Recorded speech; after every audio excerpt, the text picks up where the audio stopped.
नमस्ते सदा वत्सले मातृभूमि में हम लोग चर्चा करने जा रहे हैं। ऑनरेबल इलाहाबाद हाई कोर्ट ने एक बेल ग्रांट की है और बेल टेक्निकल ग्राउंड्स पर ग्रांट हुई है। तो आप भौतिकता, सत्यता और सत्यता की कसौटी और उसके बीच में कानून का प्रोसीजर, इनके बीच में कितना बड़ा फर्क आता है ये आपको देखने को मिलेगा।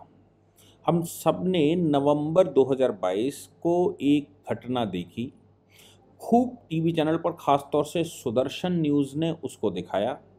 उसमें एक शुगर केन यानी कि जो गन्ने का जूस निकालने वाला व्यक्ति है, या उसकी एक शॉप रोड पर इंक्रोचमेंट करके एक शॉप बनाई गई है, खूब बढ़िया सजी हुई है, रोड इंक्रोचमेंट है, कोई लाइसेंस उसके पास नहीं है। उसकी शॉप में वो गन्ने का जूस निकालता है। उस समय नवरात्रि का व्रत चल रहा है या उस समय व्रत चल रहा है।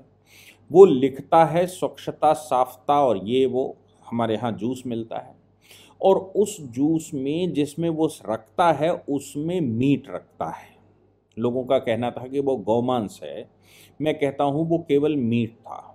उसकी एक वीडियो रिकॉर्डिंग होती है।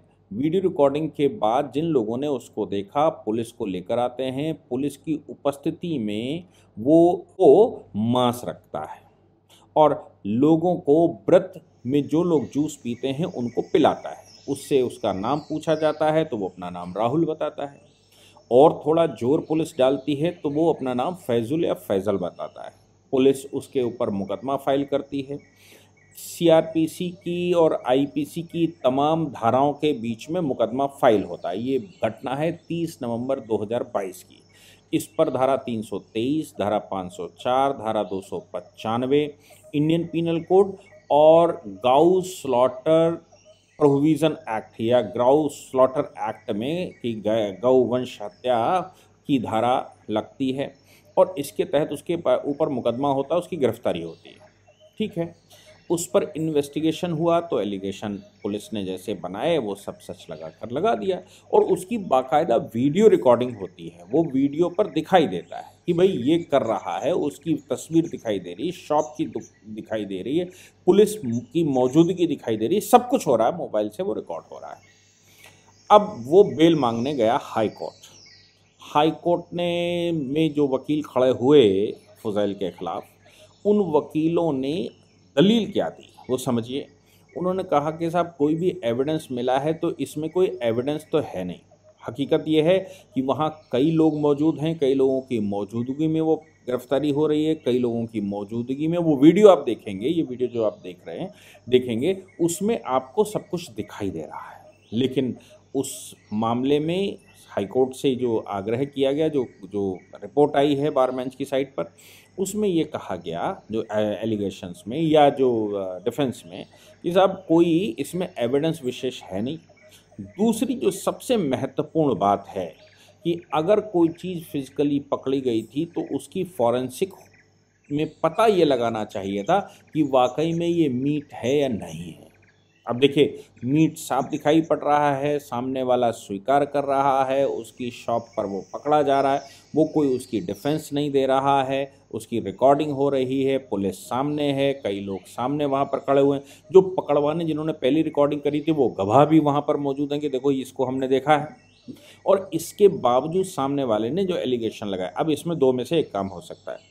एक काम तो ये हो सकता है कि पुलिस ने केस को कमज़ोर करने के उद्देश्य से जब उस पर चालान बनाया हो तो फिर जानबूझकर जो सब्सटेंस पाया गया था उसको फॉरेंसिक के लिए नहीं भेजा। ना ही उसमें बर्फ़ पाई गई थी, बर्फ़ जो है, बर्फ़ में मीट रखा हुआ था, वही बर्फ़ में मीट रखा हुआ है, वही बर्फ़ वो लगा कर देता है मशीन में और खिलाता पिलाता है, आपका धर्म भ्रष्ट कर रहा है, भारत में सनातन का झंडा कैसे ना बुलंद हो इसके प्रयास कर रहा है। ये सब प्रयास वो लोग करते हैं। ऐसे हमने बहुत सारे वीडियोस पहले भी देखे होंगे जिसमें थूक लगाकर वो आम करता है, जिसमें सूसू करता है, जिसमें वो होटलों में खाना बनाते हैं तो उसमें वही कलछल वो मीट बनाने के लिए इस्तेमाल करता है चमचे को, और वही वो दाल फ्राई करने के लिए इस्तेमाल करता है। उन्हीं बर्तनों में आपको खिलाता है, उन्हीं बर्तनों में उनको खिलाता है जो वेजिटेरियन है। उन्हीं बर्तनों में, उन्हीं बर्तनों से वो बनाता भी है। किचन भी सब वैसे इस्तेमाल होता है, एक ही किचन पर इस्तेमाल होता है। यहाँ तक कि हमारे घरों में तो अगर खाना किसी ने खा लिया और झूठे हाथों से कुछ छू लिया हो तो भी किचन को साफ़ किया जाता है। महिलाएं बहनें जब तक सुबह स्नान नहीं कर लेती तब तक किचन में खाना नहीं बनाती। महिलाएं बहनें जब खाना बनाती हैं हमारे यहाँ, या माताएं बहनें खाना बनाती हैं, तो खाना बनाते समय किसी भी व्यक्ति को जूता चप्पल से वहाँ आने नहीं देती। चप्पल जूते घर के बाहर उतारने होते हैं, और जो लोग घर में भी पहने जाते हैं वो भी किचन के बाहर उतारने होते हैं। बाथरूम लैट्रिन के जो जूता चप्पल हैं वहाँ जाने के वो अलग होते हैं। लान में आने के जूते चप्पल अलग होते हैं, और जो किचन है वो बिल्कुल सेपरेट रहता है। उसमें झूठा सकरा रहता है, यानी कि किचन में खाना बन चुका है तो फिर वो झूठा किचन कहलाता है, सकरा किचन कहलाता है। उसको साफ़ करना होता है, उसके बाद ही पुनः उस पर भोजन बन सकता है। इतनी साफ़ सफाई हमारे यहाँ लोगों को प्रेस्क्राइब की गई है और इतना रहता है, नहीं तो अंतर्मन से व्यक्ति को खाना अच्छा नहीं लगता। और एक तरफ ये है, तो अब कोर्ट के सामने जब उन्होंने कहा कि साहब जो एलिगेशन लगाए गए हैं वो उन एलिगेशंस में कहीं पर भी उसको फॉरेंसिक नहीं भेजा गया। मीट दिख रहा है, वीडियो बन रहा है, सामने वाला जवाब नहीं दे रहा है, सामने वाला डिफेंस भी नहीं कर रहा है जिस समय पुलिस उसको पकड़ रही है, लेकिन साहब कोर्ट में ये बताया गया कि फॉरेंसिक चूंकि नहीं भेजा गया था इसलिए इसको कैसे मान लिया जाए, इसका एविडेंस कैसे मान लिया जाए। कमाल की बात है कि जो लोग वहाँ देख रहे हैं, वीडियो बन रहा है, सब कुछ हो रहा है, उसके बावजूद कोर्ट के सामने ये आर्गूमेंट गए, और इन आर्गूमेंटों के आधार पर कोर्ट ने उनको बेल भी ग्रांट कर दी। और बेल ग्रांट करते हुए साथ में कुछ कंडीशनें लगा दी। ये कंडीशन लगा दी कि आप जो वहाँ इन्वेस्टिगेशन चल रहा है उसमें सहयोग करेंगे, आप ये नहीं करेंगे, आप वो नहीं करेंगे, आप ऐसा नहीं करेंगे, आप वैसा नहीं करेंगे। ये सब बातें ठीक हैं, ये सब कुछ कहा गया। केस का नाम अगर आप जानना चाहें तो ये क्रिमिनल मिसलिनियस एप्लीकेशन 397 ऑफ 2013 थी, जिसमें बेल ग्रांट की गई है।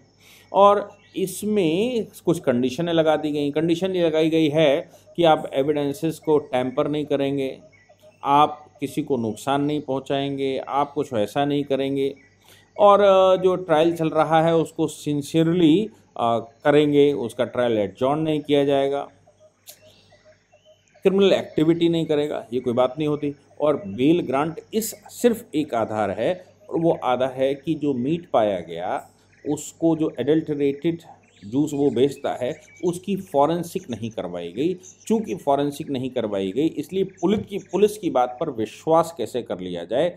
चूंकि पुलिस की बात पर सीधा उनकी चार्जशीट के आधार पर विश्वास नहीं किया जा सकता, इसलिए इस मामले में बहुत कुछ विशेष नहीं किया जा सकता। हालांकि उन्होंने कहा केस मतलब ये तो बिल्कुल विचार रहा होगा, केस थोड़ा सा कमज़ोर है इसलिए बेल ग्रांट कर देनी चाहिए। ये हमारे यहाँ क्या चल रहा है, हमारी पुलिस क्या कर रही है, और मामला कहीं और का नहीं है, मामला तो उत्तर प्रदेश का है, और उत्तर प्रदेश में बरेली पुलिस का है। यानी कि केस क्या जानबूझकर पुलिस ने कमज़ोर किया है, क्योंकि ये तो सीधी प्रैक्टिकल बात है कि जहाँ मीट पाया जाता है उसका फॉरेंसिक करवाई ही जाती है, उसको फॉरेंसिक के लिए भेजा जाता है। अगर वीडियो रिकॉर्डिंग से एविडेंस कहीं बनता है तो उस वीडियो रिकॉर्डिंग की फॉरेंसिक करवाई जाती है, और फॉरेंसिक नहीं करवाई गई तो उसको कैसे स्वीकार किया जाए, उसको कैसे समझा जाए, ये बातें हमारे सामने रहती हैं। इसलिए ऑनरेबल इलाहाबाद हाई कोर्ट ने उनको बेल ग्रांट कर दी, और बेल ग्रांट करके वो बाहर आ गए, कंडीशनें लगा दी। ये पुलिस की कमजोरी है, वकीलों की कमजोरी है, या कोर्ट की कमजोरी है, ये पता नहीं, लेकिन ये सबक ज़रूर दे रहा है कि गन्ने का जूस लेते समय ज़रूर ध्यान रखें कि आपने किसकी दुकान से लिया। कोई फल फ्रूट लेते समय ज़रूर ध्यान रखें कि आपने किसकी दुकान से लिया। आप ये ज़रूर ध्यान रखें कि आप जो सामान किसी और के यहाँ से ख़रीद रहे हैं, किसी शॉप से ख़रीद रहे हैं, किसी स्टोर से ख़रीद रहे हैं, किसी ढाबे से ख़रीद रहे हैं, वो कौन है बेसिकली। क्या वो भारत की अंतरात्मा को समझने वाला व्यक्ति है? क्या वो भारत की जो गंभीरता है उस गंभीरता को समझता है? क्या वो आपकी परंपराओं को समझता है? क्या वो आपके सिस्टम को समझता है? क्या वो आपके संप्रदाय के लिए, आपके धर्म के लिए क्या वो सिंसियर भी है? क्या उसको भारतवर्ष में भारत को भारत बना रहे ऐसा वो विचार करता है? वो अपने पूर्वजों के द्वारा माने गए धर्मों को मानता है क्या? वो अपने पूर्वजों के द्वारा स्थापित किए गए सिद्धांतों को मानता है क्या? या 2-4 पीढ़ी पहले वो अपने पूर्वज भी बदल बैठा। ये सब आपको ध्यान देना है काम करवाते समय, व्यवहार करते समय या इन चीज़ों के साथ डील करते समय। ये कोई ऐसा नहीं कि हर बात में एविडेंस आपको मिल जाए। कितने लोग ही उसकी दुकान से जूस पीते होंगे, लेकिन पकड़ने वाले ने पहली बार पकड़ा है, देख लिया कि भाई ये कर रहा है। तो आप सोचिए कि पीछे छुप कर कितने लोग ऐसा खेल खेलते होंगे। ऐसी मेडिसिन्स, ऐसा ऐसा सामान, ऐसे खाना या डिलीवरी खाने की, आपने ज़ोमैटो वगैरह का देखा ही कैसे वीडियो वायरल हुए थे। तो मुझे लगता है कि ये भारत के लोगों को स्वयं ध्यान देना है कि हमको किससे काम करवाना है। एक बड़ा संप्रदाय ऐसा है जो आपके घर में बिजली का काम करता है, आपके घर में पुताई का काम करता है, आपके घर में नाली साफ़ करने का काम करता है, आपके घर में झाड़ू पोछे का काम करता है, आपके छोटी-छोटी ज़रूरतों को पूरा करता है। कहीं ऐसा तो नहीं है कि वो आपकी बच्चियों की तरफ गलत नज़र से देख रहा हो? कहीं ऐसा तो नहीं है कि वो आपकी माताओं-बहनों को गलत नज़र से देखता है? कहीं ऐसा तो नहीं है कि वो आगे भविष्य की डकैती डालने के लिए आपकी रैकी कर रहा है? कहीं ऐसा तो नहीं है कि वो आप तो उससे काम करवा रहे हैं, 2 रुपए वो कम ले रहा है, क्योंकि उसके पास तो 4 बीवी 14 बच्चों का इंतज़ाम है, उसने थोड़े पैसे कम के चक्कर में हम कुछ ऐसा कर रहे हैं, जिससे कि हमारा नुकसान होना संभाव्य है। कहीं ऐसा तो नहीं है कि वो हमारे घर का नक्शा बना रहा है कि भविष्य में जब कभी भी गृह युद्ध की स्थिति आएगी, तो कश्मीर की तरह यहाँ पर भी ये घर चिह्नित कर रहे हों कि ये घर तो मैं लूँगा जब ये लोग भागेंगे। तो मुझे लगता है कि इस प्रकार आप 10 पैसे बचाकर अपने लाखों रुपए की अगली पीढ़ियाँ, अपने लाखों रुपए का जो पूर्वजों ने हमको बचा कर दिया है, जो हमारा धर्म बचा कर दिया है, हमारी संस्कृति बचा कर दी है, हमको बचा कर दिया, ये सब कहीं गलत तो नहीं हो रहा है। मुझे लगता है कि ये हम सब का दायित्व, हम सबका कर्तव्य बनता है कि हम इन विषयों पर ध्यान दें, अन्यथा मुझे लगता है कि कुछ गलत हो जाएगा। इसमें एक चीज़ ज़रूर ध्यान रखनी चाहिए कि सरकारें बहुत कुछ नहीं कर सकती, क्योंकि सरकार सब कुछ नहीं होती, बहुत कुछ होती है लेकिन सब कुछ नहीं होती। समाज को जागरूक रहना पड़ेगा, हमको स्वयं में करना पड़ेगा। ये एक सज्जन ये लाइव सेशन में बीजेपी जैसा लोगों को ये करती है, वो करती है, ये सब जो है ना बीजेपी और कांग्रेस की बात नहीं है। ये बात सरकार की नहीं है, ये बात समाज की है। ये समाज ध्यान दे सकता है। सरकार सब जगह वीडियो कैमरा नहीं लगा सकती, सरकार सबको व्यापार बंद नहीं करवा सकती, सबको व्यापार करवा नहीं सकती। इसलिए आप लोग, हम लोग स्वयं ध्यान देंगे कि आखिर क्या चल रहा है, तो ही हम बचाव कर सकते हैं। और उससे ख़ास बात ये है कि हमको खुद की मेंटालिटी सुधारनी होगी, हमको खुद का मस्तिष्क साफ़ करना होगा, हमको स्वयं में सोचना होगा। हम ऐसा नहीं कर पाते हैं तो मुझे नहीं लगता कि आप अपने देश का कुछ काम कर रहे हैं। दूसरे के ऊपर इल्ज़ाम लगाने से पहले, सरकार के ऊपर इल्ज़ाम लगाने से पहले हमको विचार करना होगा क्या हम स्वयं जागरूक हैं? क्योंकि हमारी जागरूकता से ही देश की जागरूकता है, हमारी जागरूकता से सरकार की जागरूकता है और हमारी अपनी जागरूकता से मेरा बचाव है। जय हिंद, जय भारत, वंदे मातरम।